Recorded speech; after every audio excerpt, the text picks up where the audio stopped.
কাপ্তাই হ্রদের পানি বিপদসীমা অতিক্রম করায় বাঁধের ১৬টি জলকপাট ৬ ইঞ্চি থেকে বাড়িয়ে ১৮ ইঞ্চি করে খুলে দেওয়া হয়েছে। এতে হ্রদের পানি দ্রুত কমার সম্ভাবনা রয়েছে বলে জানিয়েছে কর্তৃপক্ষ। বান্ডেল থাকলে প্রতি সেনমানিতে টাকা বাঁচবে। বিকাশ সেনমানি বান্ডেল কিনে জিতুন প্রতি লেনদেনে। কাপ্তাই পানি বিদ্যুৎ উৎপাদন কেন্দ্রের ব্যবস্থাপক প্রকৌশলী মাহমুদ হাসান জানান, মঙ্গলবার রাত 10:30টা থেকে জলকপাট ৬ ইঞ্চি থেকে বাড়িয়ে ১৮ ইঞ্চি পর্যন্ত খুলে দেওয়া হয়েছে। এতে করে প্রতি সেকেন্ডে ২৯,০০০ কিউসেক পানি কাপ্তাই লেক থেকে কর্ণফুলী নদীতে নিষ্কাশন হচ্ছে। এর আগে কাপ্তাই হ্রদের পানি বাড়ায় সোমবার রাত ১২টার দিকে বাঁধের সবগুলো গেট খুলে দেওয়া হয়। এদিকে কাপ্তাই হ্রদের পানি বাড়ায় হ্রদ তীরবর্তী বেশ কিছু এলাকার ঘরবাড়িতে পানি প্রবেশ করেছে। এতে দুর্ভোগে পড়েছেন স্থানীয়রা। এ বিষয়ে আরো জানাতে রাঙামাটি থেকে যোগ দিচ্ছেন সহকর্মী হিমেল চাকমা। হিমেল, রাঙামাটিতে কাপ্তাই হ্রদের পানি কমছে কিনা সেই হিসেবে এখনকার সেইখানের সর্বশেষ পরিস্থিতি কেমন দেখছেন? রাঙামাটির সর্বশেষ পরিস্থিতি যদি বলি খুবই খারাপ বলা যায়, কারণ যে হারে পানি বাড়তেছে অর্থাৎ সেটা কিন্তু একেবারে অস্বাভাবিকভাবে পানি বাড়তেছে। তো যার কারণে মানুষ এখানে হাজার মানুষ ঘরবাড়ি কিন্তু ডুবে গেছে। তো এটা কিন্তু মানুষ মনে করতেছে যে আসলে রাঙামাটি আসলে বড় ধরনের বন্যার মুখোমুখি হতে যাচ্ছে আগামীতে কয়েকদিনের মধ্যে, যেহেতু যে পরিমাণ বৃষ্টির পানি আসতেছে কর্ণফুলী এবং কাঁচালং নদী হয়ে। ইতিমধ্যে বরকল এবং বাগাইছড়ি অনেক এলাকা প্লাবিত হয়েছে। তো যার কারণে সেই পানি কিন্তু কাপ্তাই হ্রদে পড়তেছে, এর কারণে ধীরে ধীরে ফুলে উঠতেছে। আমি যে জায়গায় দাঁড়িয়ে আছি এটা হচ্ছে রাঙামাটি শহরের রাঙ্গাপানি টু আসাম বস্তি যেটা সড়ক, এলজিবির সড়ক। এটা একটু ব্যস্ততম সড়ক। আমি যদি দেখাই, ইতিমধ্যে কার্পেটিং এর রাস্তার মধ্যে কিন্তু ইতিমধ্যে পানি উঠে গেছে। তো এখানে আমরা দেখতে পাচ্ছি যে ভারী ভারী যানবাহন চলাচল করছে। পাশাপাশিও এই যে এখানে ব্যস্ততম সড়ক, এখানে যদি কন্টিনিউ গাড়ি চলাচল করে, ভারী গাড়ি চলাচল করে, তাহলে এই রোডটা কিন্তু ঝুঁকির মুখে পড়বে। এটা হচ্ছে সিম্পল একটা উদাহরণ, কিন্তু এই ধরনের আরো অনেক অনেক রোড ডুবে গেছে, বাড়িঘর ডুবে গেছে।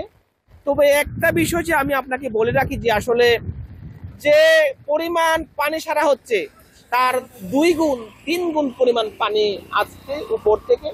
আপনাকে একটা জানিয়ে রাখি যে রাঙামাটিতে যে কাপ্তাই হ্রদের যে 2টা বড় নদী, একটা হচ্ছে কাঁচালং নদী আর একটা হচ্ছে কর্ণফুলী নদী, এটা ভারতের এবং বাংলাদেশের 2টি অংশ পেয়েছে।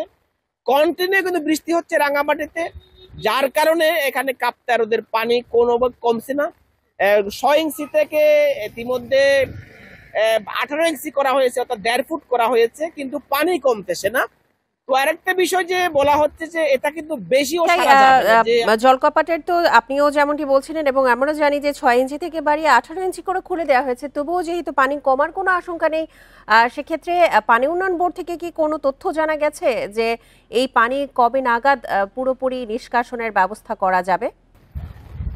সবচেয়ে দুঃখের বিষয় হচ্ছে যে রাঙামাটিতে আসলে পানি উন্নয়ন কর্তৃপক্ষ, আমরা উন্নয়নের কাজ শুনলেও রাঙামাটির যে পানি উন্নয়ন কর্তৃপক্ষের তাদের অ্যাক্টিভিটিস একেবারে নেই বললে চলে।